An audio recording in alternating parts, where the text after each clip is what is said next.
Hello, ladies and gentlemen. Thank you so much for joining us on another Lighthouse podcast, where we actually are doing something a lot more fun than what we usually do, and I'm pretty excited about it.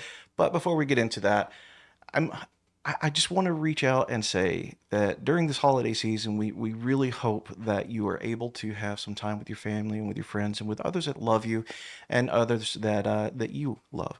I think this is a really important time of year, and I feel like we should try to strive to do what we do on Thanksgiving a little bit more often, though, where we reach out and we just spend time with our family and friends. I think that's a very important thing for all of us, not just um, not just for the brotherhood and the fellowship, but also for mental health. I think that's a really important thing. With that being said, I am really happy to say that today we have Mark Mulkey in studio. A studio guest. A studio guest. So it's nice to be able to be in person and have fellowship, like I was saying, with someone in It's studio. nice to do it a little more often. Yeah, absolutely. How you doing, Mark? It's good to see you and good to meet you. Nice to meet you as well. Thanks for having me. I feel privileged to be in studio with you Well, guys. thank you, man. It means I think it means a little bit more to us, but we're not going to get into the semantics of things.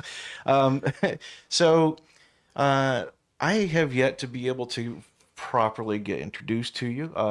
I was recommended to bring you in studio by Topher, and he says that you're also a veteran and that you are a bit of an entrepreneurial type, or To an extent, I work currently for two entrepreneurs. They started multiple companies, years ago, and I'm currently the CEO, or excuse me, the COO for their company. So we have 11 retail grocery stores, an Ace Hardware store, and there's a water distribution business, a lighting business, oh wow, and several other business endeavors that we're undertaking.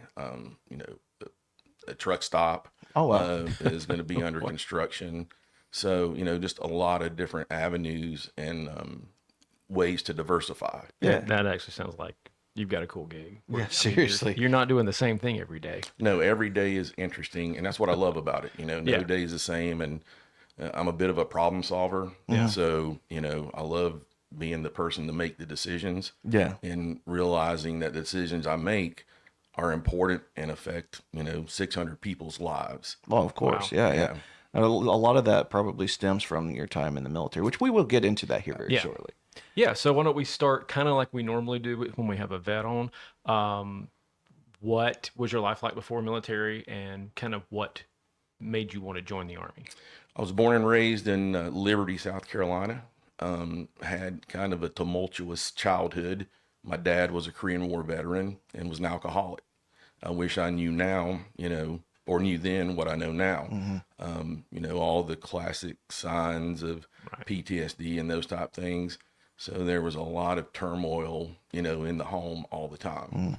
My mother struggled with some mental health things, talking about committing suicide or, I'm tired of this, I'm going to kill myself, those type things, right? Yeah. I'm just being fully, No, you yeah, know, by all transparent. means. Which By is all like got to be super traumatic when you're young. Yeah. to So, have- went through high school. I could have been a great student, but I was just getting through and really saw the Army as, the only way out of and not repeating that cycle. Yeah. I didn't have money for college.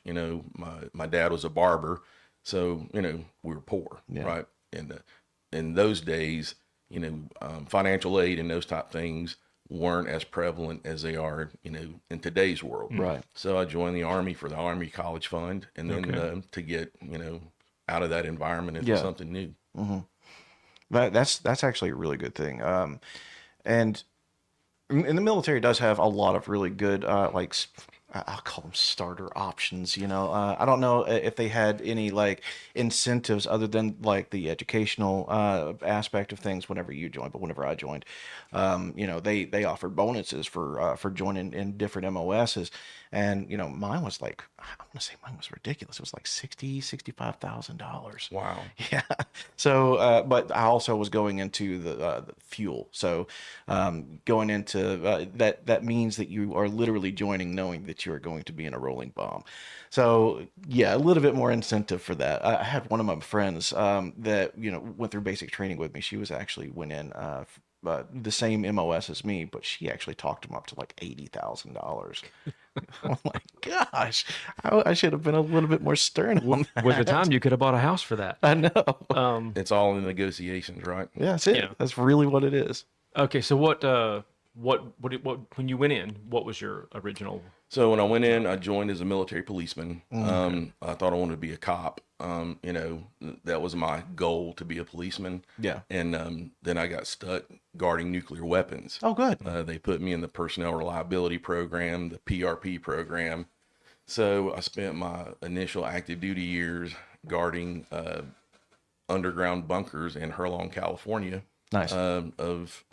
Maybe you did, maybe you didn't. Yeah, well, it's actually pretty cool because they would have these Department of Energy convoys come in and load weapons into the bunkers and then take them out. And at that point, there was Seneca Army Depot in New York, and then Sierra Army Depot in Hurlong, the only two places that kept nukes. So that kind of jaded me, as far as wanting to be a military policeman. So got off active duty, came back home, and enrolled at Greenville Tech in the criminal justice program. Okay. Was going to school, getting paid by the military, but I was bored. I was going 8 to noon. So I started working at a grocery store, after school. And I like to say I got infected by retail. Oh, yeah. So It'll do it. It'll do it. By the time, I got ready to try to be a police officer, I was already making more money, as a meat cutter in the grocery field. And, you don't want to go backwards when salary. So I've been in retail in some form or fashion my whole adult life. Yeah. Wow. Yeah. Except for my, military service and, National Guard stint, stuff like that. Altogether, put in 27 years. Wow. Wow. That's good though, man. So do you actually, you're actually drawing the retirement pay then too? I will be starting December 1st, because when you retire from the National Guard, you're eligible to start receiving it at age 60. Wow. I just turned 60 in October. I got my paperwork filled in, so December 1st, Yeah. I should That's awesome.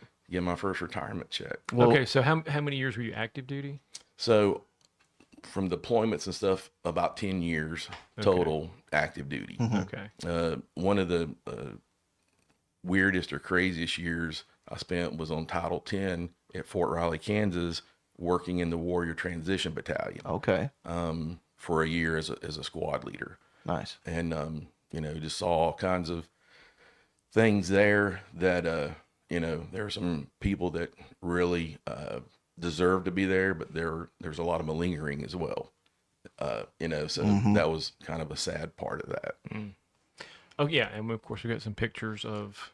Yeah. So this right Is this here a is, deployment? yep, this is in Iraq, in Baghdad, in the parking lot of the Radwaniyah Palace Complex. Okay. One of Saddam's palaces. Yeah. Yeah. I know it very And well. This was the day that we got pinned with our combat infantryman's badges. That's my squad there, with our battalion commander and battalion command sergeant major, and then our company commander there to the far right, Captain Rob Stone, West Point graduate. They got pulled off IRR, individual ready reserve, to in 2005 to when they were pulling up all the IRR people to join. So he came back. Okay. Was a great commander. What years were you actually in Iraq? And did you serve in more than one theater? Yeah, I was in Iraq 2005 to 2006, from November to November. And then I was in Afghanistan and worked on an embedded training team in 2008, 2009. Okay. Wow. All right. And what you said that you served, what was it, 27 years? 27. 27 years. And so you've had the two deployments in that 27 years time, and And then it's technically called a deployment at the Warrior Transition Battalion. yeah. Oh, Okay. And then a couple other Title 10 type things that weren't really deployments per se, but you're on active duty orders. Okay. So that counts as Yeah. active duty. And so you came out an E6, correct? Yep. Came out of the military as an E6. And one of the things, that I found, and I was in the Kansas Army National Guard at that point, was a lot of the good old boy system. Right. Yeah. I had several different MOSs coming through the Guard. Yeah. And one of them was a 13 Fox, which is Fort Observer. We got picked up by an infantry battalion we were attached to them, but then went through infantry school to be 11 Bravo qualified. Right. And for me to get promoted, there was only so many slots for senior NCOs. So there was an active duty, an AGR guy that was in the battalion's E7, E8 fire support slot. And he wasn't even a fire support guy. So he was blocking, my promotion. Yep. But they had him slotted there, because of the thing. But there's people in the Guard, they're really career focused on the military about getting promoted and stuff like that. The one thing that I got out of the military was a camaraderie and those type things. I stayed in all the years just because of the brotherhood. Yeah. I was working in, civilian job, making, decent money. But, one of the things, off active duty, you kind of miss that brotherhood. And then it's even worse after deployment because you're 24/7, Yep. all day long, 365. yeah. And you're just, molded or welded together, basically. Yeah. 100%. I think that's what most of us miss actually about being in the military, especially those of us who have deployed. That camaraderie is something that you really can't achieve anywhere else except maybe in the world of the first responders. Yeah. And it's hard to find yourself back into a group that is as like-minded as you. And people don't understand whenever we say like-minded exactly what we mean, I think sometimes. But have you been able to find anything like that since you were, got out of the military, as far as like groups or like companion groups, or like even groups that like get together for coffee or anything like that? Not really. I mean, the closest thing is our Sunday school group, but it doesn't, compare to the brotherhood that you have with your brothers in arms. Yeah. The biggest thing I've observed, to your point, is first responders, Yeah. LEOs, firemen, even EMS type people. Yeah. Because, they have to be, like-minded, joined at the hip, thinking how each other thinks so they can survive. Yeah, and they and can execute function. their jobs. Yeah, they function well, better together, and there are certain aspects of each of those fields, whether it be military or first responder, that you experience certain things once you go into that lifestyle with these other people. Nobody else really understands. You see things that other people that you shouldn't see. A lot of them very young, and once you fall into that lifestyle, I say fall into it because like we go into it with a certain mindset, but you're never really prepared for it. So you are kind of forced into certain situations where you're just like, dang, you know what I mean? What was that for you in the military? Like I got a lot of pictures of you, man. And some of these, like you're interacting with, like this one here, you're interacting with the local nationals, we're having to do pat downs and stuff like that. You never know when one of those pat downs could go fatal. Right. I actually have a zoomed in version of this photo too, where the guy is actually looking a little bit closer. Like, yeah, there we go. And that's you. Like what was that experience like for you, man? So part of our mission there at the Rodwinnia Palace Complex is where, at that time, 5th Special Forces Group was headquartered out of there. Yeah. So we were tasked with security and making sure the routes in and out of there were IED free so that they could have freedom of movement. And then we would support them as well Right. on some of their missions. So in this particular case, on the screen, we had a rash of IED placements. Yeah. And those two individuals there had a suspect car. We had a house, eyes on a house where, they were suspected of bomb making. So you can see their vehicle just to the left. So we, stopped the vehicle, got out. I was always the search guy. Yeah. So we, pulled them out, searched their car, searched their person, did the swab for gunpowder residue or, that type or explosive residue. And those guys actually got zipped up. Yeah. Because we did find, they tested positive for HME or homemade explosive. So it was a lot of that, that was our main task, in that area. So we, every day, we 12-hour, increments. So we would do 30 days of daytime patrols and then flip and do 30 days of nighttime patrols. Right. So us and, one of the other platoons. And that was it. And then we were QRF or quick reaction force on the 12 hours that we weren't actively on patrol. Man. Got called out, many times on that. Oh, yeah. For incidents, it's just like police, everything happens at night. Yeah. So, if you're on the daytime patrol, you can almost guarantee you're going to get called out at some point. Oh, yeah. Yeah. When I was in Iraq, see, I actually volunteered 07, 09 when we went to Iraq. I had volunteered just before we deployed to be on the gun truck platoon. And we were running with HHC at that point. And, one of the tasks that they kind of like split us up, and made us do incrementally per squad was QRF. And you're out the wire at a moment's notice, and you have to be ready for pretty much whatever. And we would find ourselves doing that right there quite often, where we see something that we think is sketchy, because aerostat, which is the most I'll really say about it is it's a blimp, okay, and this blimp has eyes, and if they think that something's happening, QRF. Or QRF also functions as a, kind of like an emergency services kind of thing, where if, there's an IED that goes off, within a certain radius of the fob that you're on, you go out and you take care of business and you help those guys in, or, you cover down for, if they have a couple of guns down or whatever the situation is, QRF is there. So you actually ran that quite often from what I understand. Yep. And that's a big pill to swallow for pretty much anybody, because you already have your plate full with everything else going on, and then you get pulled to go and do some QRF. Man, that sucks. Yeah. One of the things you're talking about, the blimp, the eye in the sky, as it's called.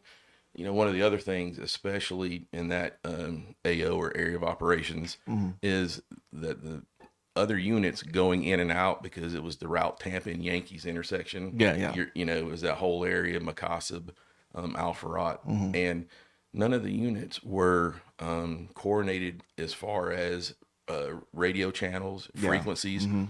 The blimp, saw these guys in placing an IED. We were actually out on combat patrol, and they said, "Hey, you guys need to get over, to this grid." Right. We got some guys in placing an IED, and so we were boogieing over there, and then there was two units, that were going to pass each other on that road where the IED was in place. Yeah.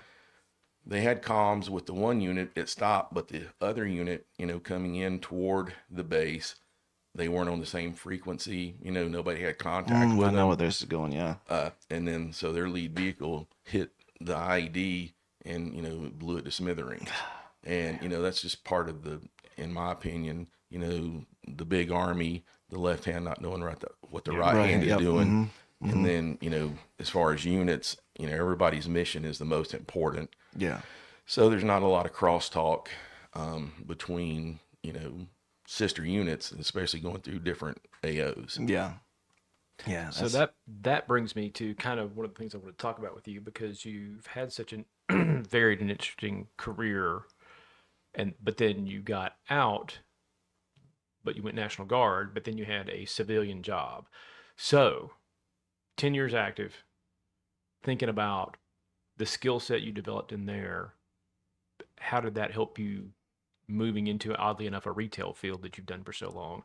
But what are some of the big skills that you pulled from military career that helped you develop your career post-military? Discipline, number one.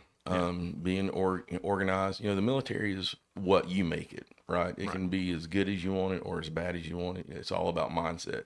So the other thing, that I needed when I joined, I needed that discipline, because I was kind of a rebellious kid because of the home life. And then just leadership traits, being able to lead soldiers directly influences how you're able to get, and no matter what job it is, the people that you supervise, to do what you need them to do, without them actually, thinking you're telling them what to do. Yeah. It's all about leadership principles. So, the Army's got some great leadership schools, that I was able to go to and benefit from. And it helped greatly, with, in my case, get to where I'm at now. That's actually a good point. Like, how do you think, like, doing your WLC actually helped you in your civilian life? Number one, it gives you decision-making principles and processes, and how to evaluate situations, and then working together as a team. And then the other thing is perseverance, the never quit attitude. The mission needs to be accomplished no matter what. Of course, you got to tailor that to the civilian world, but, and then getting input from everybody on the team. Yeah. That was the other thing. Because if you want to learn how to do something the easiest and fastest way, you talk to the private, because they don't, they don't want to work hard, right? Yeah, So, yeah. hey, what do you guys think about this? How would you do this? And there's going to be some oddball answers, but 95% of the time, you're going to get a good common sense, straightforward, Yeah. answer on how to get it accomplished, where it makes it easier for the whole team. Yeah. And in teamwork. That's a good point. That's Yeah. the other thing. That's a really good point. I can't remember where I read it for the life of me right now, but I remember reading in some business book I was reading about some big business person that one of his philosophies was, if I want to find out the best way to do a process, I find the laziest worker I've got and make them do it. Yeah. I mean, yeah, it tends to work out because, I mean, they're going to, I was a specialist. Okay. I was the king of shamming. Okay. They called the specialist, insignia, the sham shield for a reason. Well, the E4 Mafia. Yeah. The E4 Mafia is a very real thing. And, of course, sometimes we would push it off onto somebody else. For the most part, though, we were going to figure out how to get this thing done because we know that if we don't, then we're going to get chewed out. And so we're going to find the quickest and easiest, but most effective way to do it because it still had to be done and done right. So, yeah, that's a good point, man. We got some more photos, and I would like to go over here, where I think I saw this one right here, and that is a Max Pro. So that there's at Bagram in Afghanistan. I was stationed on BAF, yeah. And we, so when I was on my ETT team, their embedded training team, we were down in the Paktika province, at Fob Boris in the Burmel district.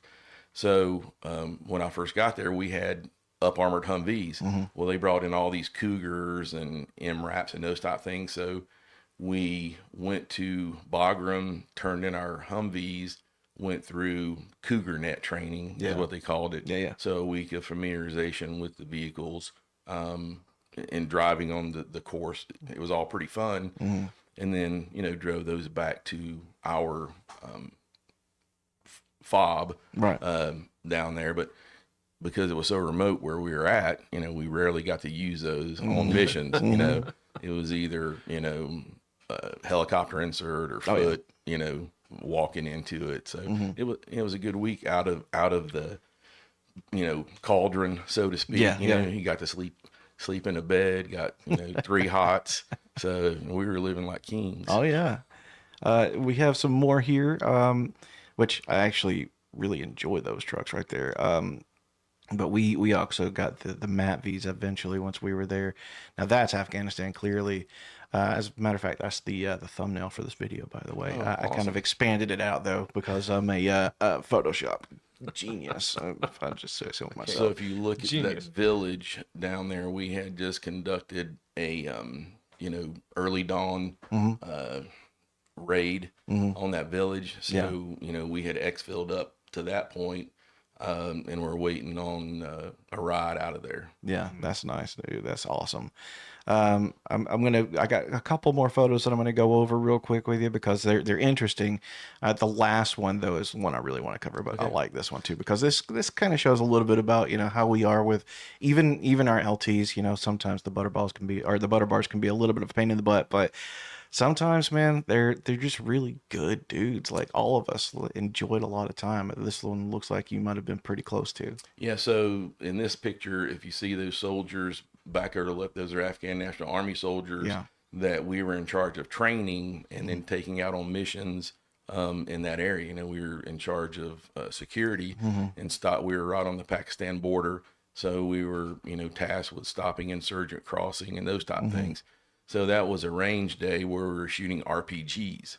So as an E6, when I, got to Afghanistan, we trained as a National Guard team, 16 people from the Kansas Army National Guard. Right. And we all thought we were going to be on one ETT. Well, when we got to Kabul, to the main nerve center for Afghanistan, they split us all up. So I got put onto an active duty ETT team as the NCOIC, which was an E8, E9 slot, but I did it as an E6. The gentleman in the picture was Major Bianchi. He was a Black Hawk pilot. Oh, that was a major. It looked like that got tasked to be an ETT team leader. Okay. So, and that's me shooting an RPG at that range. Oh, okay. I can see it now. Yeah, you flip toward that one picture, but Major Bianchi was a great guy.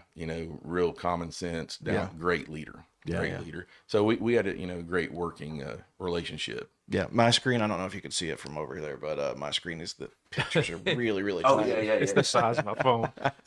So I look like a butter bar from where I was sitting, but yeah. So he acted like a butter bar at times. So the last picture that I really wanted to cover was this one right here. And we were talking about camaraderie earlier and how we spend a lot of our times with each other.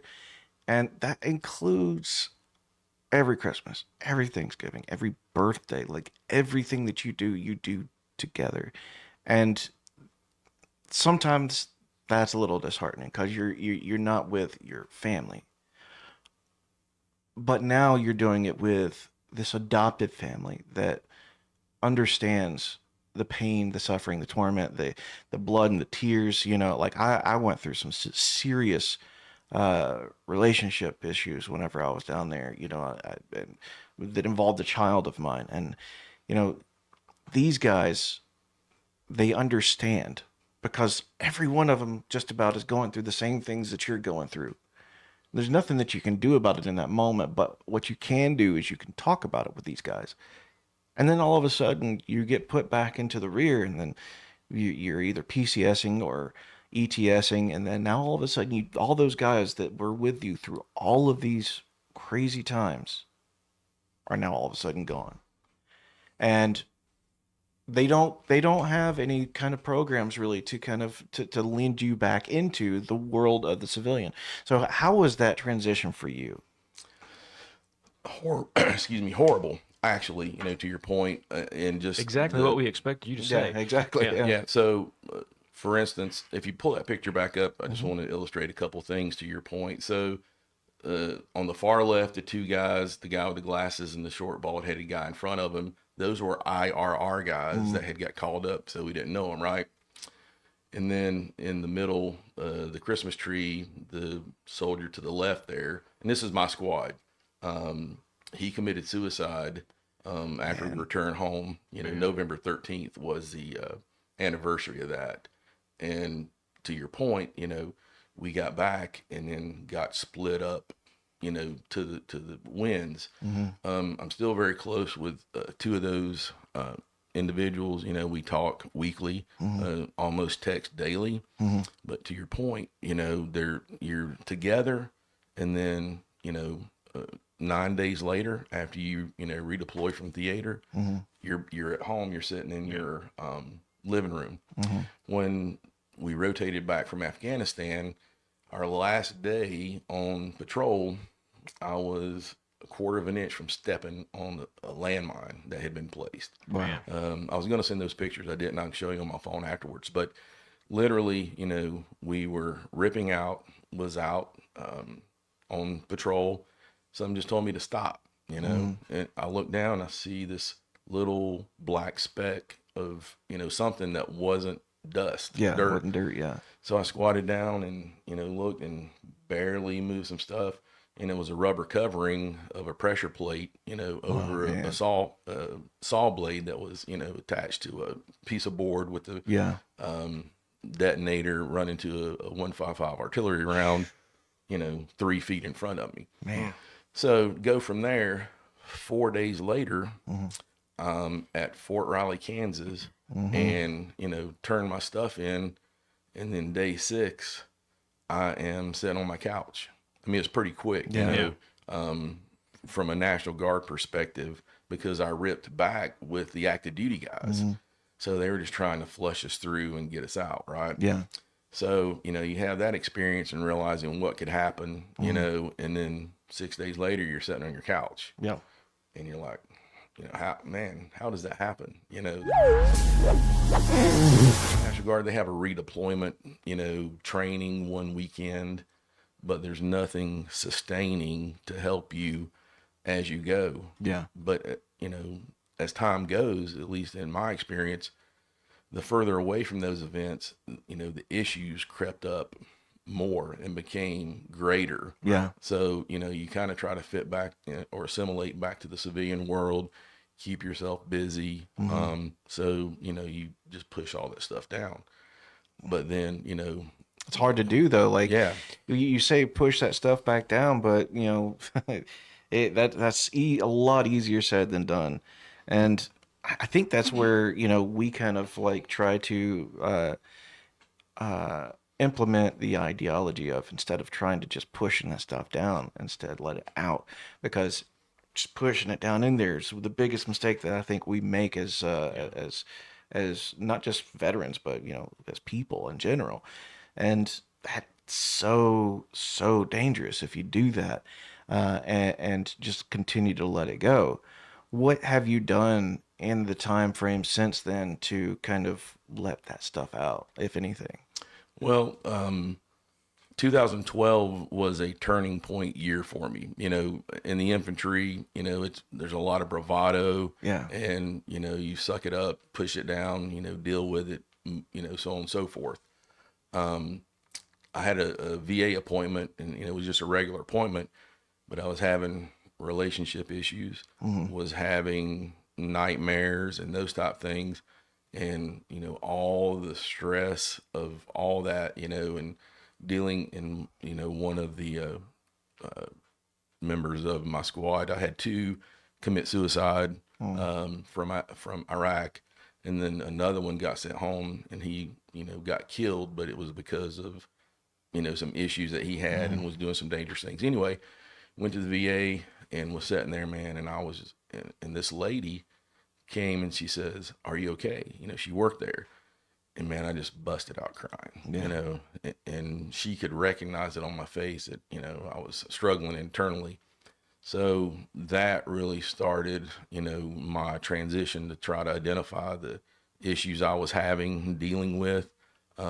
So I started working with a psychiatrist, through that, and then, worked with some support groups, that they put me in contact with, and then mental health counselor. And, there's some good experiences with that, also some bad experiences. Right. And, time, they say, heals all wounds. Not necessarily, but you develop good coping skills, and not the drinking and drugs and those type things. That's so important. Yeah. But a detriment, especially in my case, is because of the alcoholism and stuff in my past life, I didn't want to do that. I didn't want to subject my kids to that, and those type things. I dove myself into work, workaholic, work 16, 17 hours a day, Yeah. doing the job that I'm doing, having to make all these decisions and, so you don't think about that stuff. Yeah. Yeah. And even today, I find myself, having to pull myself back. But that's kind of the thing I was thinking when you were talking, particularly a few minutes ago, about it. Is it's not just that you are a soldier in a combat zone doing that particular job. Mm-hmm. There's a 12-hour super intense. Even if you're not doing much, there's this intensity of right over there are people who want to kill us, and you're in a 12-hour state of mind of this intensity of you're ready to go at any moment, and then you come home. Mm-hmm. And so now you're diving into a job the same way, putting yourself in that same. Yeah, the hypervigilance, one of the things, especially when you're out on a combat patrol for 12 hours, to your point, anybody says they're not scared, I'll tell them they're a liar, right? Mm-hmm. But the way I coped with it, we would go through our rollover drills and all that stuff before we go outside the wire, and they got mundane, but I've got a story about that. They pay off. They absolutely pay off, and I have a story as well to tell you. So I would, just tell myself I'd pray, and I wasn't really religious at that point, but I would pray every time before I'd roll out, and just put it. I wasn't coming back in my mind. Hey, this is it. yeah, That way, it made it easier to cope with it. So you're not thinking about your family and all this other stuff. You're just focused on the job, and then, looking for, any of the signs on the side of the road and those type things, where something's different than it was 3 hours ago or yesterday. right. And just that hypervigilance, and it carries over to today still. Oh gosh, if I had $1 for every time I see like a banana box or a crate or something on the side of the road, and or I'll tell you, one of the worst things was I was a truck driver for quite a few years after I got out of the military, and it was right at it was at New Year's, but it wasn't New Year's yet. Like it was like 3 days prior. And I was driving at like 3 o'clock in the morning, and just all of a sudden this freaking firework goes off. Man, you want to talk about almost putting a freaking 36,000 pounds into a ditch? Almost happened that night. And I called my boss. I was like, dude, I'm gonna have to shut down for the night. That one messed me up. And he understood though, so that was nice. But yeah, it stays with you. 100%. I had a similar situation. So I got home from Iraq in November the 9th of 2006. Went back to work November the 14th. Wow. Yeah.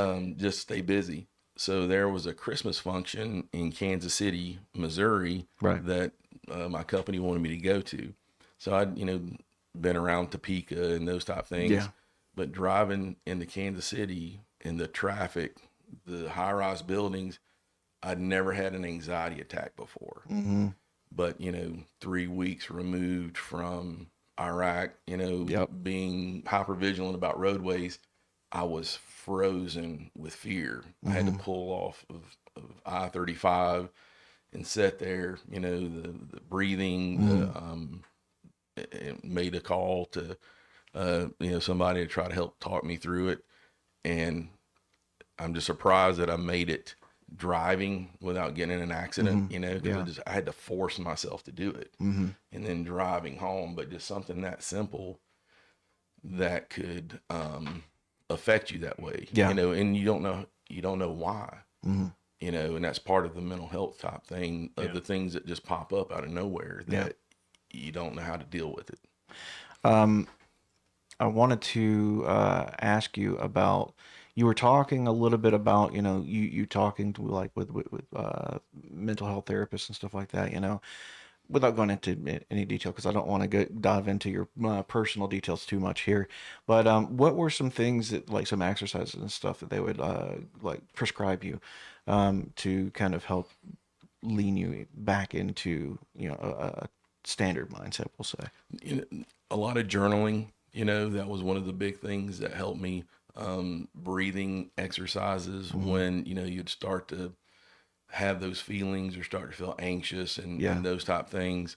Those were probably the two that worked best for me. There was I think you have to believe in it as well. Yeah. And really put your whole into it.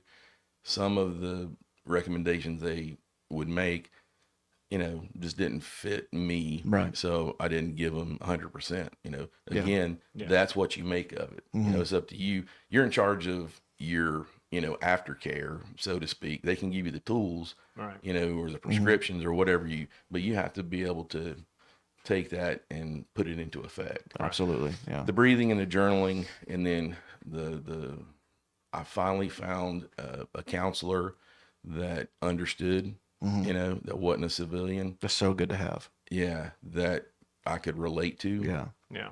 And Okay. Yeah. A counselor that you identify with. well, a lot of the counselors, they're great. They've worked with a lot of veterans, but I found one that had actually been through the same things, similar things that I'd been through.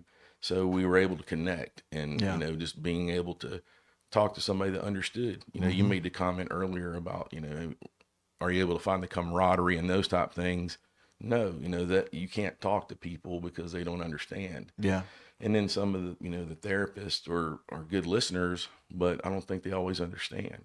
So finding that one that understood was very helpful. Do you find yourself at any point in time noticing that sometimes these things that kind of sneak up on you affect you in your daily work life?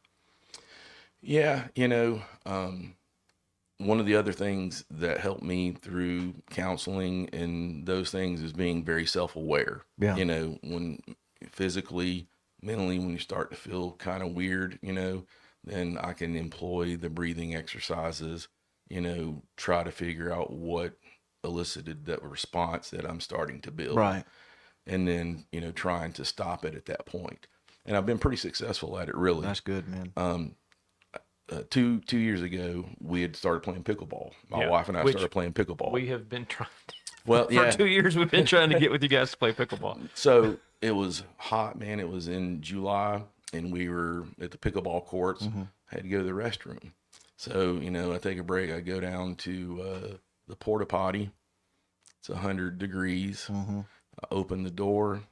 That smell from the heat, the porta potty, man, it hit me. It put you right back in the desert. Yeah. I had a flashback. I never had a flashback, but I had a flashback.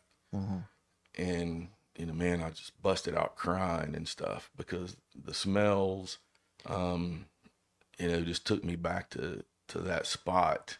I feel like you're somewhat like me in the sense, and you can correct me if I'm wrong here, but I know that for me it is this, but like as crappy as Iraq and Afghanistan were, sometimes I find myself like I hate it, but at the same time, sometimes I find myself missing it Every day. If I would go back tomorrow, if the opportunity arose, I would go back tomorrow without hesitation. Because I miss it. What do you think it is that's like just been hardwired into us at this point that gives that sensation? It's not like a nostalgia, really. It is, but it isn't. But like, it's a completely different sensation altogether. And like, what do you think it is that's like been hardwired into us? I think the first thing is purpose. While I love my job, but it's not as satisfying as it was being on patrol, right? Yeah. The camaraderie. There were people that are in your squad or your platoon that you absolutely do not like. Oh, yeah. You don't get along, but you know what? You would die for that guy, and that guy would die for you. Yep. And without hesitation, they've got your back. Yeah. That, that is a feeling that can't be replicated. Yeah. The 12 hours on your downtime, you're not going to hang out, you're not going to, you may even scrap a little bit. Yeah. But the 12 hours or, QRF, anytime you're on mission, you'd do anything to save that guy, and he would do the same for you. Yeah. I think the hardwire is the teamwork, the discipline, throw politics out. Yeah. But, we're there to protect, and I don't want to sound like a cliche, but, I'm concerned for his safety. He's concerned for mine. We've got this mission. We're going to carry it out. And we're going to get it done no matter what. So having that purpose, that drive, I think is what I miss most. And that's what makes you think about going back. As crappy as it was, those were some of the best times of my life, and Yeah, 100%. absolutely the Yeah. worst times. Yeah. You said something a second ago, not politics. I can't think of one single time when I was in the military where politics ever became an issue. Ever. Period. So we had a set of instances where, I will say, general officer politics came into play. Well, yeah, The yeah, ROE, yeah. rules of engagement, Yeah. some of those type things were absolutely politically motivated for a career advancement. Yeah. But social politics, governmental politics, Yeah. no. But, Afghanistan got a great example of that. Yeah. We're out on a multi-day mission with our Afghan counterparts, and we had been in contact and, got the village secure. We'd got mortared. There were some civilian casualties that we had to medevac, all those type things. Anyway, we're starting to move back to come back to our fob. Yeah. And there's ICOM chatter, that we're picking up from the Taliban. That says, hey, we're going to ambush them at this point, so on and so forth. So the Corps commander said, you guys stop, don't move forward, don't go into contact. We had one just like that, man. And so, we were there to support the Afghan National Army, and, we advised them and, trained them and stuff, but that commander wasn't stopping. We tried to tell him to stop. He wasn't stopping, but we weren't going to stay there by ourselves. He said, if, the order, if you guys, continue on, there's not going to be any medevac support, no air support, basically you're on your own. I'm telling you to stop, Well, we can't stop because the Afghans aren't stopping. That was because there were so many casualties in that area, from the 101st Airborne. At that point in time, politically, he didn't want any more losses. Right. So that was the driving factor. That was our job, to go out and, meet with, close with and destroy the enemy. Yeah. But he's telling us to stop, completely against every warrior ethos, and part of the security mission that I we guess had I could think there. of one example of that, and it was the one where we were taking fire and mortars from the mosque, but I think that's probably about the only one that was really stood out in my mind. Something else that you had mentioned before, and this is like a hard segue, like really really shitty segue, honestly. You had said something about the like rollover drills. Yeah. So I want to tell you a little story about this, okay? Why this is so important, and also why you need to keep your freaking NCOs in check. Before we even deployed, okay, we were on the range for the day. We were in Stewart, right? And we were on the tank trails on the backside there. We had just got done with a convoy live fire exercise, and on our way back, our one of our trucks, I was right behind him. And mind you, this is in the rear. In the rear means in stateside, okay? They were going too fast, and the TC or the truck commander was allowing it to take place and actually encouraging it, and it caused a rollover, and we lost Diaz because she was in the gunner's hatch, and the truck rolled over on top of her, killed her.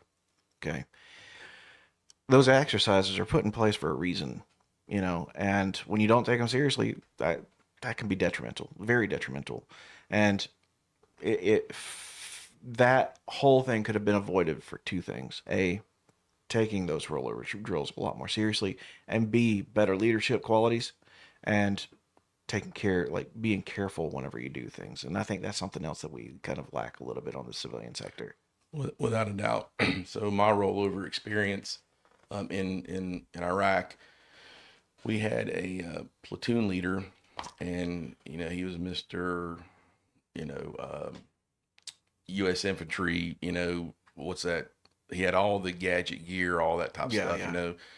And there's this one village where there was a back way into it on a canal. And we had been on foot patrol on that canal to go in. So, they always expect you to come in on the road. Right. So this particular mission, he wanted to go in on the Humvees. And we said, sir, we shouldn't do that. Number one, the canal is too narrow. And these Humvees are up armored and, they suck in the mud and stuff, so on and so forth. But he wasn't hearing it. All the NCOs advised him against it, but, he had devised this plan. He wanted to do it no matter what. So I was the TC in the lead vehicle, and we're going down this canal, hit an explosive, boom, throws us over in the canal. Okay, roll over, top side down. Previous day, when we had been in there, that canal was 3 feet full of water. Yeah. That day, there was no water in there. I mean, that was the hand of God. Yeah. So spent 45 minutes upside down, but, as soon as the thing hit, natural reflex, I reach back with my left arm, grab my gunner, and yank him down. So I'm holding on to him, the medic in the back, we pulling down, get him in. So when we land, the 50 cal is, barrels buried in the thing and bent, all the crap. But, had we not pulled him in and had not done those rollover drills without even thinking, as soon as, that something happened, the first thing that we did was grab him, pull him in. Upside down 45 minutes, they're trying to get the doors open. They weigh 500, 700 pounds. And then you've got all this gear, and when he flipped over, I had a hold of him, hit the top of the thing, cracked a couple vertebrae in my neck, messed up my back. But at that time, didn't really realize how bad it was. Yeah. You're going to love this. Finally get out, hey, you guys okay? And he had messed his shoulder up. Yeah, I'm fine, So, but we had to go out and pull security until the QRF got there because we were in, bad guy land. Yeah. So the platoon leader comes to me and says, Sergeant Mulkey, where's your iPro? And I said, sir, it's in the bottom of the canal. I was just upside down in that canal. It's probably in the vehicle. And he takes his iPro off and starts to hand it to me. I grabbed that iPro and I threw it as far as I could throw it. And then I was unprofessional, basically asked him to leave my presence, but not so nicely. Yeah. But that's the kind of guy he was. Yeah. His biggest concern was the iPro. So, the result of that, years later, I have 2 vertebrae that in a cage in my neck. And then May 2nd of this year, I had spinal fusion L1 through L5. Jeez. Because of the injury, and it just progressively got worse over the years. So it got to the point I couldn't feel my left leg, couldn't feel my foot, and just all sorts of Were you able to get that service connected through the VA? Good. Yep. Thank God. Finally. Yeah, that's good. So, documentation, if there's anyone listening, that is going into the military or is in the military and they're young, document everything because it will come back. If you sprain an ankle, document it. If you fart too hard, man, and you pull something in your back, go to the freaking the medical center, man. I'm telling you, man, you're gonna regret it if you don't. So those are some hard times, man, and you seem like you've come through. And I'm really happy that you do seem like you come through and you got your head on on a swivel and you're doing good for yourself. And you mentioned before that you lean into to religion a little bit to kind of help you out. How has that come about? Was that something that was kind of new, or how did that come about? Yeah, so I remember going to church as a kid. Probably 5, 6 years old, the last time I can remember, going to church. So I didn't go to, church, really ever in my adulthood. Yeah. I was living in the Midwest and had an opportunity, and I had retired from the military. So I had an opportunity to move back here to be closer to my mother. She was up in age, and it just worked out, that I was able to find a job here and come back. So I had dated someone in high school, and I'd broken up with her like a Dumbo, and I always knew that she was kind of the one. My sister had set us up, for our first date, and then when my sister found out I was moving back, she said, "Hey, Karen's getting a divorce. Do you want me to give her your number?" I said, "Nah, she probably hates me." So she contacted her and made the call, and so we got together, and every week she would invite me to go to church with her. Nice. And I was like, "Nah, I'm busy," and plus I was going back to school to get my degree in finance and accounting. Right. Another one of those coping things to stay busy. I didn't have enough to do, right? So I was going to do school. So I always had an excuse, right? And she's just a great lady.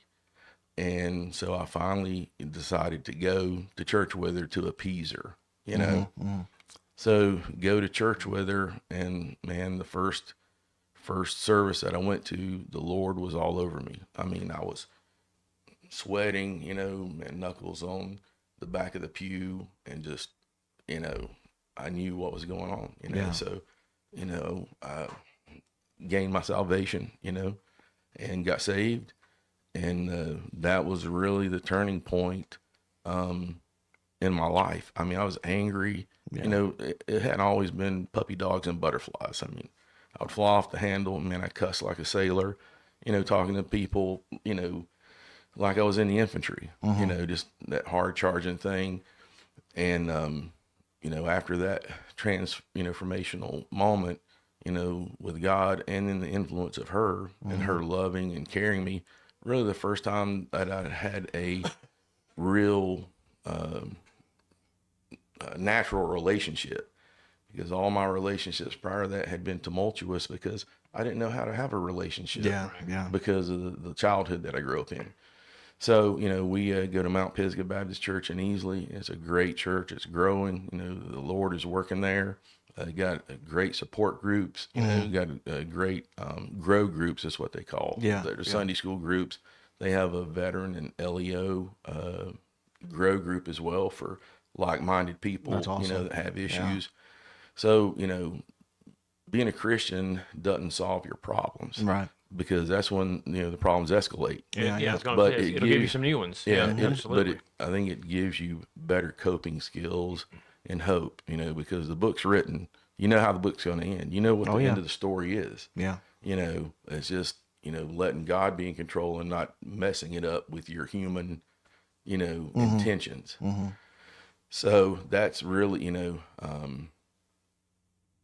I owe so much to, to my wife, because she's been supportive, non-judgmental, I still have dreams, still have issues.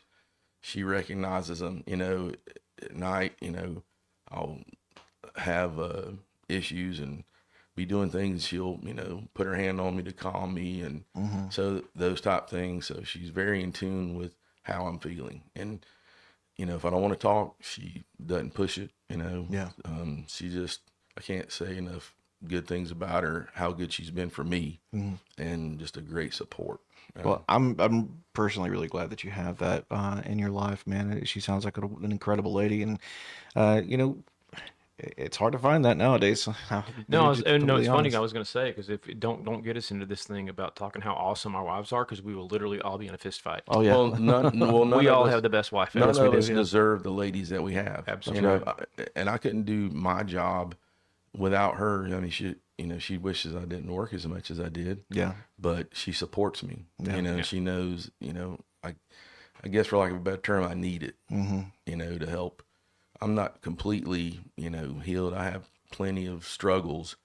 But I keep myself busy, that may not be the right answer, but it's the answer you got right now. Yeah. I'm not drinking, not doing drugs, no violent outbursts, those type things that you see. Yeah. So many people struggle with. I think the way that I say it to everybody is I'm way more blessed than I deserve to be. Absolutely. And, I think we all probably agree with that incentive, man, because like for me,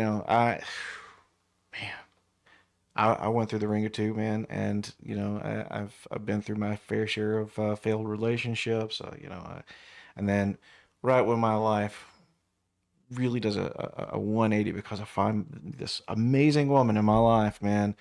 Seems like everything else started going, but she's been the backbone through everything, whether it was, my knee injury that took me out of the trucking industry, or, the cancer, or whatever the situation is, and she's just been there for me 100% of the way. And having that in your life, man, like between your relationship with your wife and your relationship with God, man, it sounds like you have really established some good roots for yourself, and I'm really happy for you, Yeah, man. thank you. You talk about cancer, give my life to the Lord. And then in 2022, my youngest daughter, found out she had a brain tumor. Oh man. And we were actually out visiting, and she lives in Kansas. That's where they grew up. And she was in college at the time, in nursing school. Yeah. And she thought she needed glasses. So we took her to the optometrist, and they sent her straight to a neurosurgeon. Oh wow. Because of the fluid and stuff they Yeah. saw behind her eyes. Making a long story short, found out she had a brain tumor that was cutting off the what drains the fluid. Yeah. They did a biopsy, and it was malignant. So Wow. she had to have that removed, and 6 weeks of intense radiation and a year and a half chemotherapy. I shaved her head. When she started her radiation. It's a hard time right there, bro. Oh yeah, dude. But had I not had God and not had Karen and that support, like I said, you don't, Christianity doesn't solve your issues. No. It just gives you ways, a support system, Yeah. and ways to cope with it. And so seeing her go through that stuff, you want to question why, why did that happen to her? Why did it happen to me? But I really didn't have a lot of that, I just put my faith in the Lord, prayed, had my church family praying, had a lot of people praying for her, and she came through it. That's good, man. One of the things they told her, she'd never be able to have kids. Guess what? She's pregnant with her second baby. I've got an awesome, she'll be 3 February the 13th. That's Her name's fantastic. Stella, man, and she is full of life, robust, and they, God's the greatest physician. They told her she'd never be able to have kids. So, they weren't using, any birth control because, they talked about adopting. One thing that I've learned is God is really, really good at proving doctors wrong. Absolutely, man. And she's not had any, she's been in remission this whole time, doing great. So I'm very, very blessed and very thankful for that, so just, coping and prayer and faith and those type things. And, changing on the inside is what it's all about. Absolutely. Well, on this show, we like to ask our guests before we close out, if you if you had someone right here in front of you that was going through any of the things that you went through that were like just completely overbearing in your life, pardon me, No. and shut up. And whether it be losing a friend, or going through the time, really hard relationship issues, whatever the situation is, anything that you've been through in your life, what advice would you give to that person if they were standing here right now? Reach out. You don't have to go through things alone. Find a confidant, a friend, a family member. There's all kind of resources, 800 numbers. Reach out, because someone can help you. Someone can help guide you. Yeah. You don't have to fight these battles alone. My issues got overbearing because I didn't reach out. Yeah. The day in the VA, that that was my breaking point. I'm not sure what would have happened after that. I'm not seriously ever considered suicide. Yeah. But having dealt with it and seeing the aftermath of how that affects everybody around you. I mentioned the anniversary of my squad member November 13th. I just talked to him the night before. Wow. November the 12th. And, we had a great conversation, and get a call at 6:30 the next morning that he had taken his life in his garage at 4:30 in the morning. And, if you feel like you're struggling, reach out, because someone will help you. Yeah. There's resources out there. Push the ego down, do it not only for yourself, but for the people around you. Mm-hmm. That's the biggest disappointment, is seeing how it affects everybody else. Mm-hmm. And, caring about others, but you got to take care of yourself first. That's it. And you got to do everything possible to take care of yourself. 100%. Because if you're not well, you're not going to be good for the people around you that you love. That's it. Reach out, put the ego to the side. Men have always been, don't cry, don't show emotion, so on and so forth, which is a bunch of baloney. We have feelings just like everybody else. That's right. And then learning to address those feelings, trying to figure out the root cause, and then how to effectively deal with those feelings. Right. Because it makes a whole difference in the quality of life. 100%, man. Yeah. That was I have nothing that I could possibly add to that, man. Yeah. Thank you for that. And do you have any closing thoughts before we move on to the after show? Oh, we're going to after show. Yes. I think because some of the stuff Mark was talking earlier made me think of, especially, the stuff at the end here about God. I think I'm learning to stay out of God's way. That's a hard thing to do. That's a hard thing to do. Recognizing, I'm getting in the way again. Let me just stop what I'm doing. I'd like to think I'm getting better about that. And again, I've got an amazing wife who helps me sometimes recognize when I'm getting in God's way. Yeah. I've not met your wife, Murdoch, but I've met Kimberly, so I can attest he has a great wife. He doesn't deserve her. Yeah, no, So absolutely. I'm kidding. 100% does not deserve her. Although I would like to point out that nobody deserves her. Oh, well, if anybody does, you're the closest. Okay. Yeah, that's it. No, they're great people. Glad that I got to know Topher to the extent, that I do want to get to know him better. Maybe we can play pickleball. I swear we're going to get together and play pickleball. Yeah. We want to learn. We've been to the point where we're like, in the Amazon cart is the stuff to do it. Here's the paddles and everything. And in the spring, we will definitely get We'll leave it at one day. Yep, one day. One day. It's not like it's far down the road from us. We're moving back to Easley Oh, I didn't know that. in the spring or summer. Awesome. Yeah. So we'll be a little closer to some stuff. Awesome. Maybe That's be a little good. bit closer to not me. Like that. Yeah. Further away from you. At least I'm not the one having to drive. I have the studio. So Point out that you moved further away first. ladies and gentlemen, thank you so much for joining us tonight. Mark, it's been a pleasure. Thank you guys very much. Thanks for the invite. Yeah, absolutely. And we would love to have you back in studio at any point in time, or if you just want to sit in on one, that you're more than welcome to. But with that, ladies and gentlemen, thank you so much for joining us. It's pay close attention to what was said. Reach out. There's always an option outside of what you may be thinking. Take the moment just to reach out. And, it doesn't matter to whom, okay? There is always a set of ears that are wide open waiting for you. So take that opportunity. With that, we love you, and we will see you on the after show if you want to stick around for that. If not, that's perfectly fine too. And do us a favor, share this with your family, share it with your friends, share it with your local Coca-Cola distributor, share it with everyone so that everyone gets to know there is an option, okay? There is always an option and a better way to go about things other than holding on to things and grasping onto them. With that, love you guys, and we will see you on the next one. Bye, guys.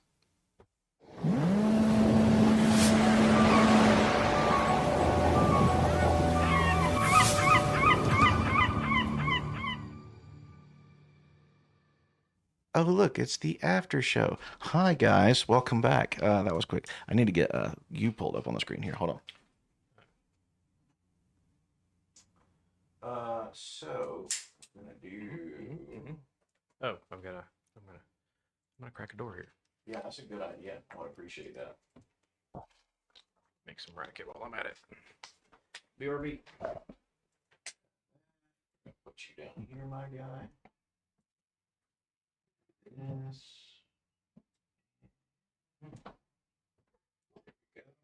Turn the door open. Oh, bear down there, just going crazy. All right, this just saves me from having to switch back and forth and whatnot. And I'm going to turn that fan up a little bit. Go I'm ahead. going to reverse it first. Reverse. And 6. Why do you get to light yours first? That's not fair. I'm not doing other stuff. Hmm. I'm not a waster of time. Oh, it might be a little too high. Tell you what, these microphones pick up everything. Yeah, The they do. sound quality is amazing. Thank you. I did a little bit of research trying to find the right ones for us. I think we did it. I'm fine. It's perfectly fine. Okay. That used to be your knee. Yeah. It was actually my foot. I'm trying to get this thing flipped around on my freaking chair so I can scoot in because it was like getting caught on the leg of the table. But yeah, how did you enjoy that? The hour goes by fairly quick. Oh, that was really quick. You know, there's nothing special about me. I'm just a regular guy, you know. So I hope it wasn't too boring for people. So I would like to retract what he just said because it's not true at all. We all have something about us that stands out above everyone else, and I really think that for you, it's your personality. You seem like you have a very genuine personality, and I appreciate that. Oh, thank you. You know, it's that age-old adage, you know, treat people like you want to be treated. And, you know, I've tried to stay true to that even during my aggressive years, I'll call them. I think a lot of us have had those years, though. Yeah. So, I mean, but it's what you do with it in the long run, and you know, you have always to have the chance of redemption. You always have the chance to repent for what you've done, and as long as you take that opportunity and you live up to that, then I don't think there's much of a problem with it. I think that everybody has redeemable qualities, and I think that everybody has the opportunity and the right to repent and be forgiven, no matter what the situation is, no matter what. And I was just having this conversation with a buddy of mine. I served with in Afghanistan, and I think he's coming around to the same mindset. Yeah, you know, everybody has a rescue story. You know, I'm trying to think of the guy that sings that song. Yeah. Anyway, everybody has a rescue story. You know, there's only one perfect man that's ever walked the face of the earth for 33, you know, and a half years, right? Yeah. So everybody has sinned. You know, Adam sinned, but the great thing is we've got the great Redeemer. You know, that can, you know, wash us with His royal rich red blood and, you know, cleanse us of those sins. Yeah, 100%. And you know, we're undeserving but grateful. You like it? It's not bad at all. It smells really good.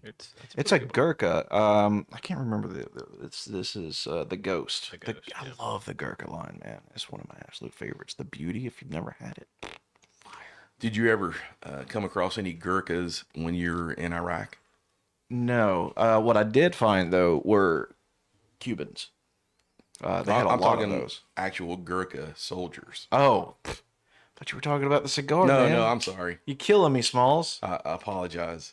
Hey, there, you know, in Afghanistan, when we would be out and going through those little villages and the bazaars, you know, they actually, you know always what? had Cubans. You know what? I think I may have. Yeah, those guys were something else.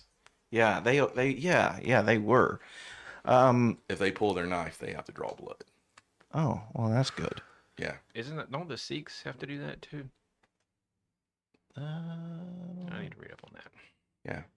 Maybe think about it. I could be wrong. Sorry, Sikhs, if I'm wrong.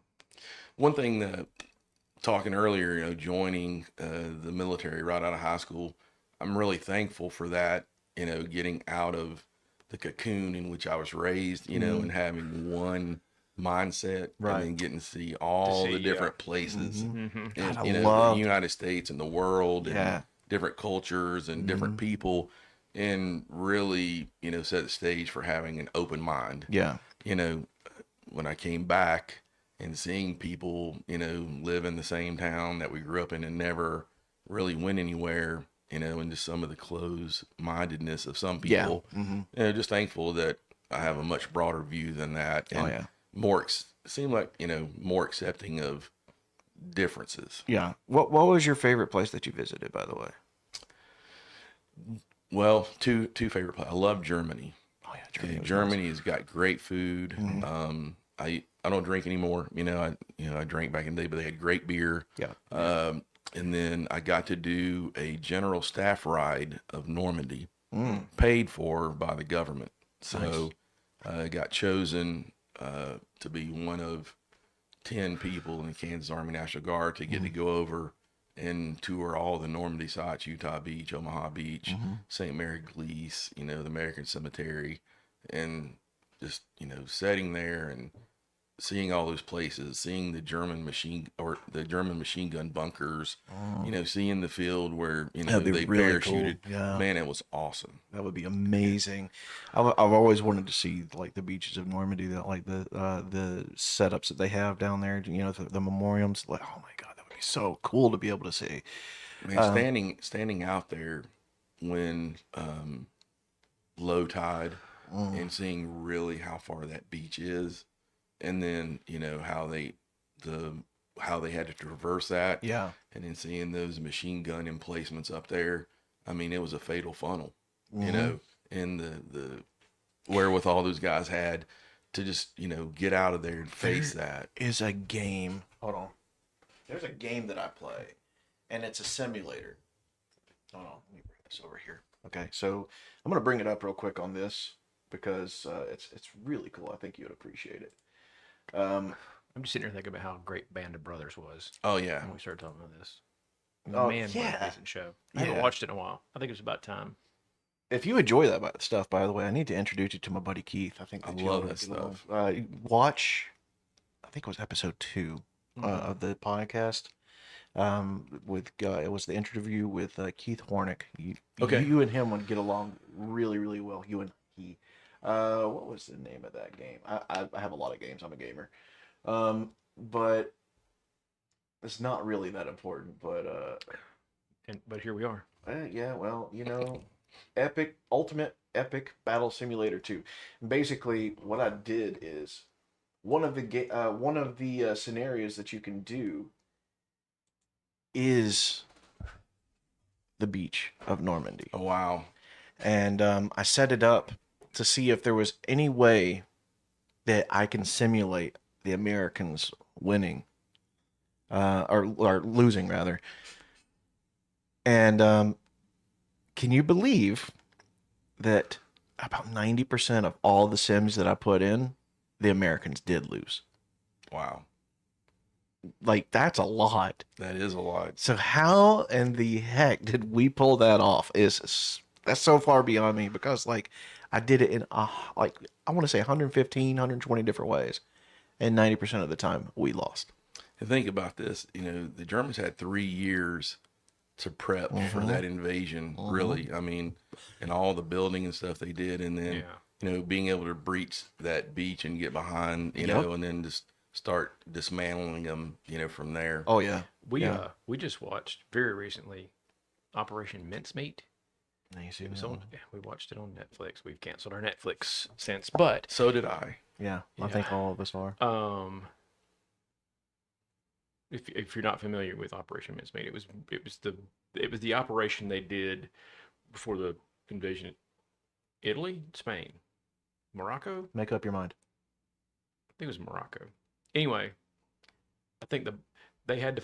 It took months and months and months to put it together, so they had to find a dead body that they could dress up as an officer and put fake documents on him, and had to do a whole thing to make it like totally believable. They had to come up with this guy's got a life. He's got a picture of his girlfriend. He's got and put all this together perfect, so the Germans would believe, oh, this American soldier got killed and washed up on shore, and here's a note that says that he's bringing a secret document that says they're going to land up here, and convince the Germans to move. I have seen this. It was so good, and it's a true story. It might not have been exactly that. It might have been like a different. I may have seen like a documentary as juxtaposed to that. They did a movie of it. It's only it might have just come out last year. I'm not sure. But I have seen the story really in some fashion, and yeah, that was a crazy story. That's awesome. But and they literally didn't know until they landed that it worked. Yeah. We just had no way of knowing until like, okay, we're landing troops. I think I saw the movie actually. Come to think of it, It's really cool. Yeah, And stuff like that. World War II, that's the last fascinating war. Once we got where, I mean, can you even imagine now? I mean, we're talking about, we're listening to chatter and the enemy's telling us what they're about to do. Yeah. You're gonna just stop. No, like And drone warfare it's has not going to totally be fun. changed the game. It's not going to be fun. Totally changed the game. Hey, circling back real quick, have you seen Generation Kill, that series on Yeah. HBO? Mm-hmm. So that, the downtimes when they're in, the vehicle just sitting there, and, those were very reminiscent of our time, Yeah. our downtime, because we were always doing something stupid, Right. playing some Mm-hmm. games. And that's another thing that you miss, you miss the adrenaline, Mm-hmm. that's one thing, but then all the crazy interactions and, combatives and, Mm-hmm. pranks Dude, and the stuff. combatives. Oh gosh, the pranks. Jeez. Well, I could sit here for freaking another 2 hours on just that alone. But man, I combatives. That was something I was actually really good at in the Yep. military, and I had an LT, Lieutenant Petrosini, and if you're watching, so I came in with mixed martial arts under my belt already. Nice. You know what I mean? And I went through basic training, and I only lost. I won one round of unarmed combatives in basic training, and that's because it was to a female. And yeah, it was to a female. I understand. We'll leave it at that. So I get to my first duty station, 3rd Infantry Division, 4th Brigade combat team, and Lieutenant Petrosini, he was just like this jacked little dude. Like, I mean, he was like a freaking Russell Terrier, Jack Russell Terrier, man. He was just like, he was short, he was full of energy and spunk, and if necessary, he could hold his own. But I told him, I said, LT, I want to do a match with you. He's like, I'm going to tell you this: if we do this match, I'm going to get you in an armbar. I will put you in an armbar. I was like, maybe. I said, but I still want to go. He's like, all right, I'm just warning you, I'm going to go for an armbar. Sure enough, Game on. he gets me in an armbar. And as soon as he gets me in the armbar, which I was already kind of expecting he was going to try for it, I picked him up and slammed him down. His arms and the legs just sprawled out. I got over on top of him, got him a rear naked choke. Nice. Done. Nice. I will not name the names in case this gets out, but we had this one guy in our platoon. He was an anomaly, right? He had body odor. His feet were horrendous. You know who sleeping you are. You know who you are. He fell asleep on top of a Humvee, and you know how big those flies Oh, were, yeah. right? Oh, They yeah. were dancing around inside his mouth, and he didn't wake up. Anyway, You were in the army with Pigpen. yeah, really. He had this guy was incredibly strong. I don't use the R word, but you've heard that correlation. Yeah. So we had a guy that was really good in combatives. He did jujitsu. Before he came in, had went. He was a certain level combatives instructor. All this stuff. Yeah. So you know how you get out and peacock amongst people and stuff like that. Mm-hmm. So the anomaly challenged the jiu-jitsu guy to a combatives match. So okay, go for it. It took the jiu-jitsu guy probably 12 minutes to finally get that big dude submitted. But I mean, I thought he was going to lose, the jiu-jitsu guy. Yeah. In this the anomaly, he didn't really have any great training, just the basic combative stuff. But Yeah. he was so strong and just so goofy. But see, he was strong in two different ways, and that could have been working in his favor. You know what I mean? Like, because not only may he have been a corn-fed dude, but body odor is enough to deter somebody enough to where they don't want to put you in certain holds, and he that could have had something to do with it. I'm just saying. I could be wrong, but Could be. So pulling into the Rodwinia complex, the big arches, when you're driving into. So that's where our barracks were. Oh, wow. We stayed in that yeah. arch. I had, because I was squad leader, I had my own room at the bottom. Yeah. But they all had, their hooches built on the second floor of one of the towers. Well, the anomaly guy, I mean, his little section just reeked. So, I just love the fact you're calling him the anomaly guy. well, I don't want to call his name, but he was something else. One of the guys to play a horrible trick on him took an AFES bag and defecated in it. Hung it up on the back of his little hooch door, thinking that, he would smell it.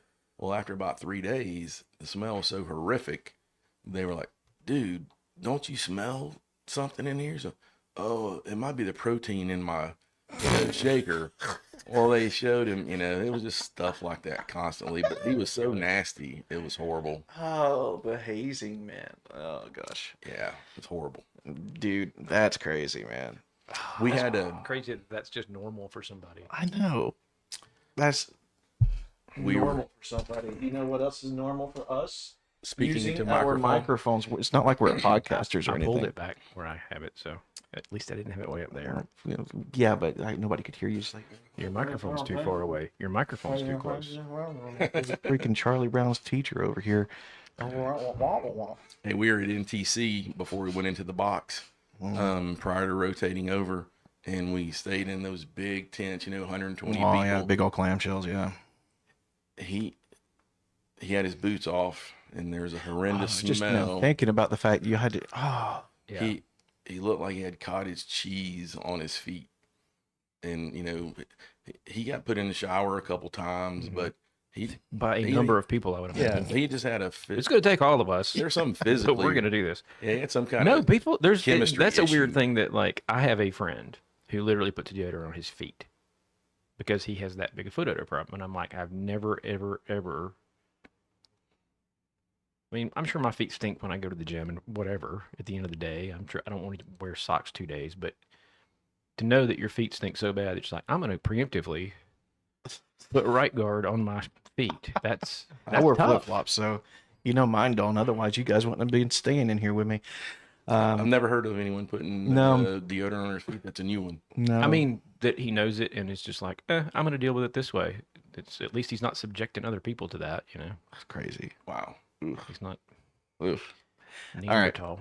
We have to get the obvious out of the way. Okay, the elephant in the room, which is that we have 2 questions Okay. that we ask everybody yes. that joins us on the after show. I'll ask you one. He'll ask you his. Okay. What is your favorite film? My favorite film. Wow. Let me think about this. It's a hard one. These are both difficult questions. Okay. Yeah. My goodness. I'm trying to think of the name of it. The Big Chill. Big Chill. Okay. Do you remember that movie? Yeah. Back in the, Vaguely. so yeah, you were probably not even born. Dude, I'm a movie buff. I love Yeah, all the films. Big Chill. The music in it What is was great. what was it about? Give me a little bit on the what is So, it about? I've most they- likely seen it. They had a college friend that they had all went to school with that had committed suicide. Mm-hmm. They all come back to the one guy's house, for his funeral. Mm-hmm. They play tons of music. There's a Vietnam vet. There's a anti-war protester. Okay.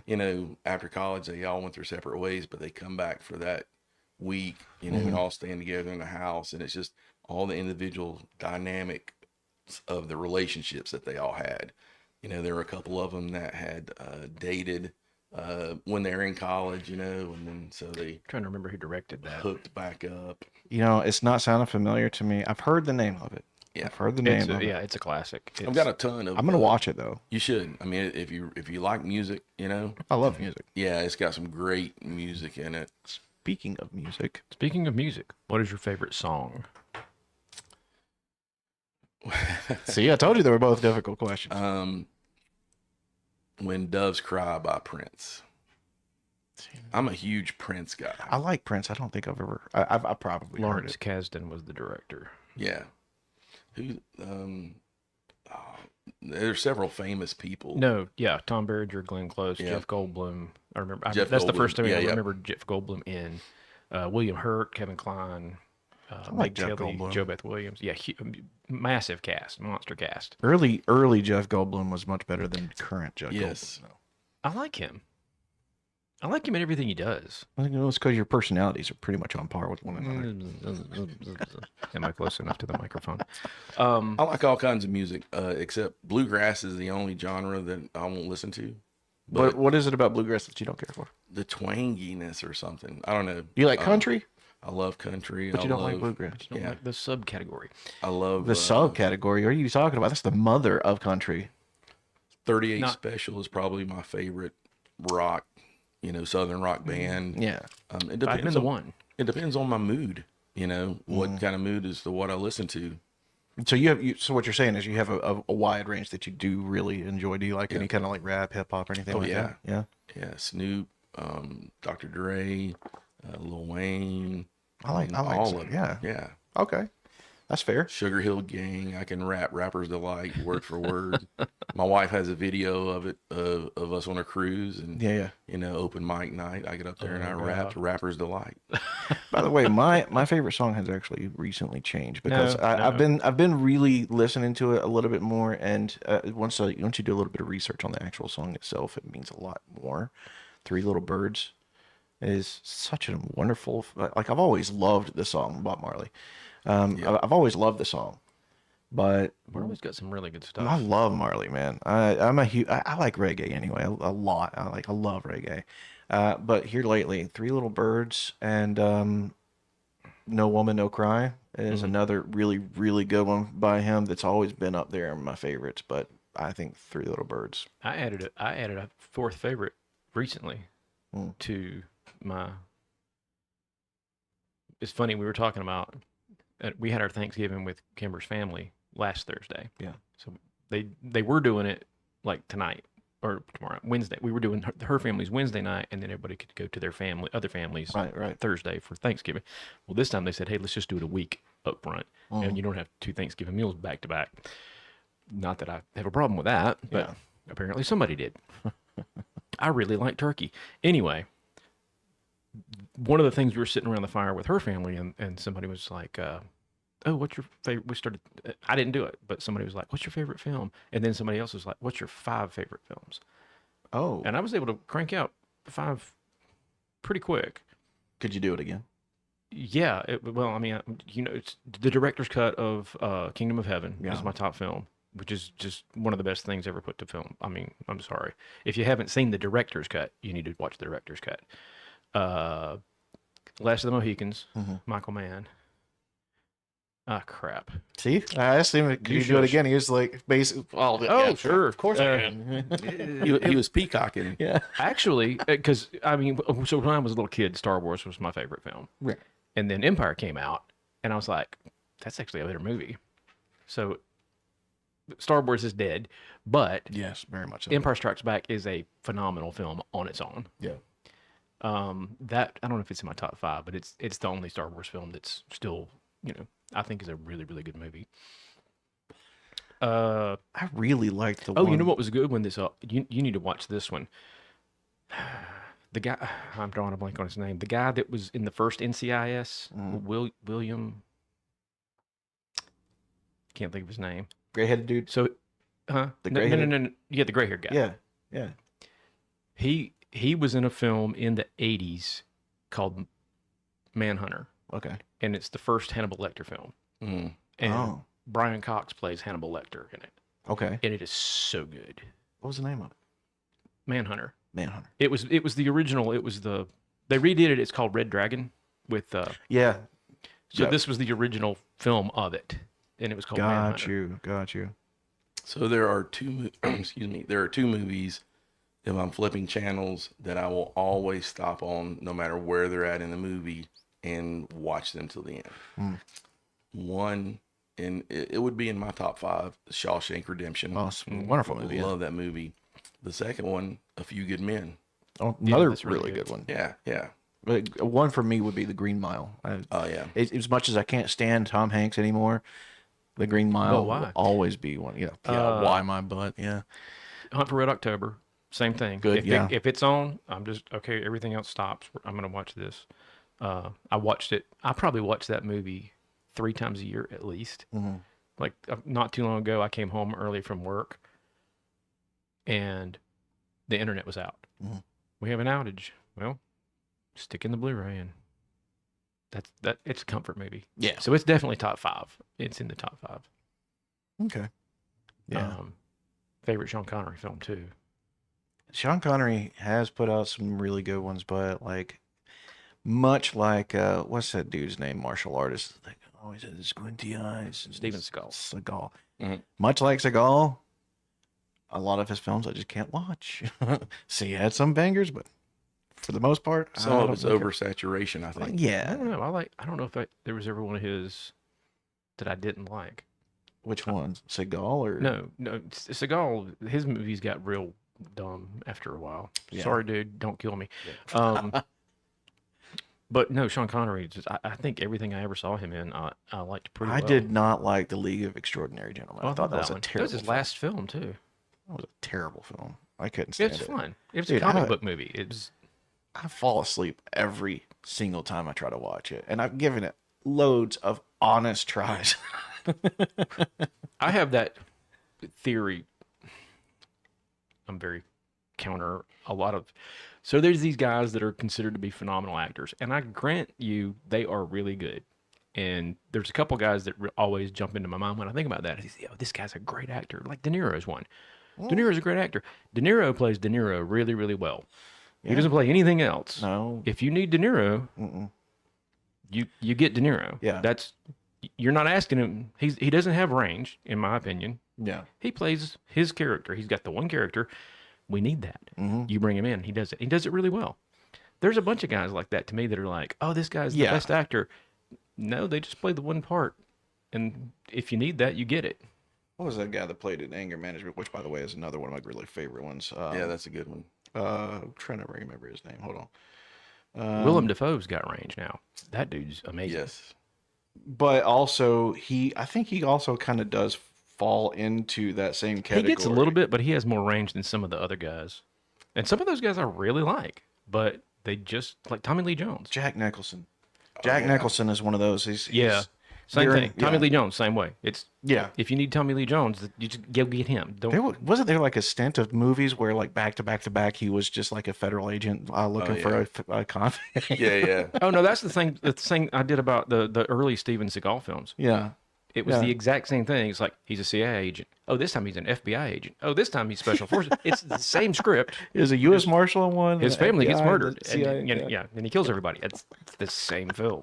That's It Chuck Norris too. Chuck Norris does the same thing.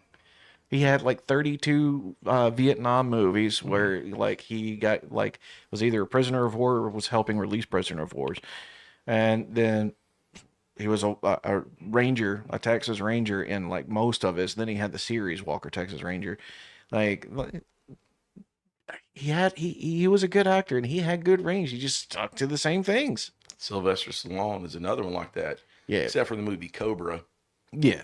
You know, Yeah. there are 4 Rambos or Well, the Rambo, like First Blood. I think that I'm going to be honest with you. I could binge watch every Rambo in series without a doubt. I think 100 it was times over.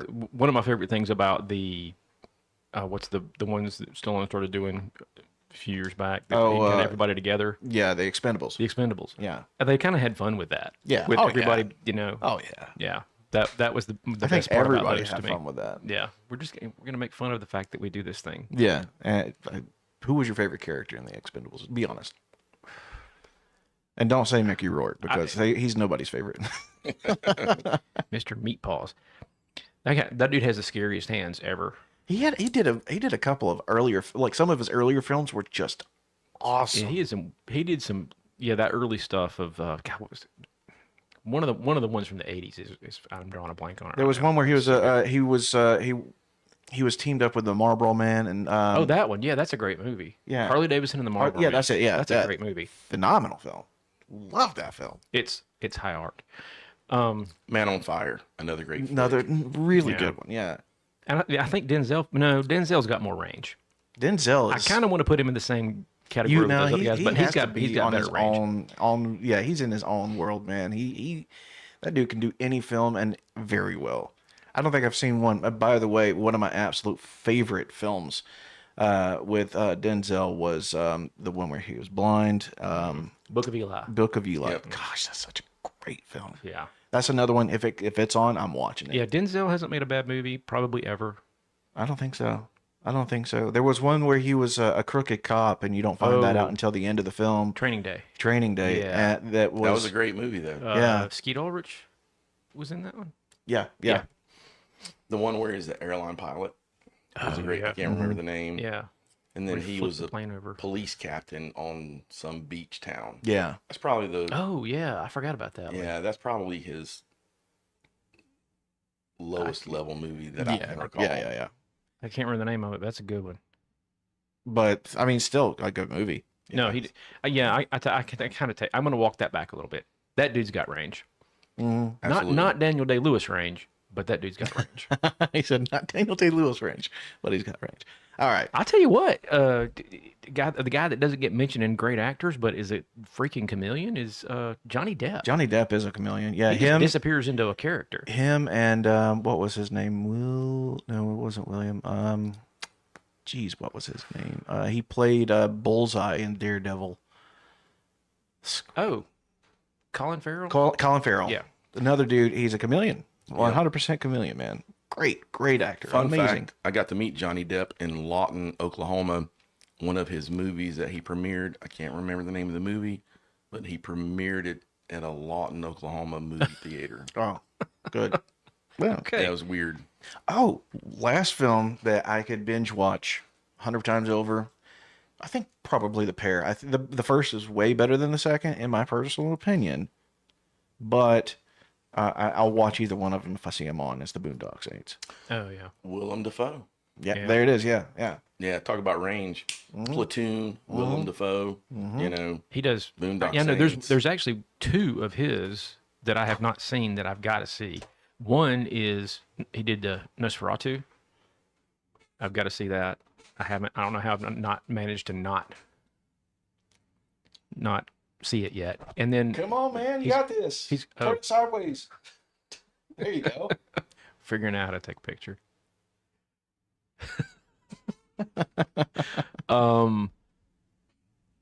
I can't even think. There's another one. So he played Nosferatu in the film Yeah, Nosferatu, okay. and then there's one that it's on Amazon Prime on something on there that we saw it, and Kimberly wouldn't sit through it, where I think he's Van Helsing in it. It's pretty new. Yeah. I don't even think it's a year old. I know exactly who you're talking about, but yeah. No, that's I've got to see that. phenomenal actor. What is his name? Jeez, man. We suck at this. We love films. Don't get us wrong. We love films, but we can't think of a lot of things when it comes to them. But anyway, I think that's a good place for us to end for tonight. Ladies and gentlemen, if you enjoyed this after show, and if you enjoyed the podcast, if you stuck around from there too, then please let us know by hitting that subscribe button if you haven't done so already. And something else that you can do is you can hit the share button. There's a little button, there's a little arrow that says share. Do that. The more people that you get on board with the Lighthouse Podcast, the more people get to hear amazing stories like what you heard today with Mark, and come and chill with us in the after show. And we sincerely apologize to all the actors we just offended. He does. I'm never gonna get to meet you, so it My doesn't bad. really make any difference to me. However, love you guys. And with that, you have anything else that you want to add? Anybody? Nobody? I think Going I've once, spoken going twice. enough. All right, ladies and gentlemen, thank you once again, and we will see you 6:30 p.m. Eastern Standard Time next Friday right here at the Lighthouse Podcast. Bye, guys.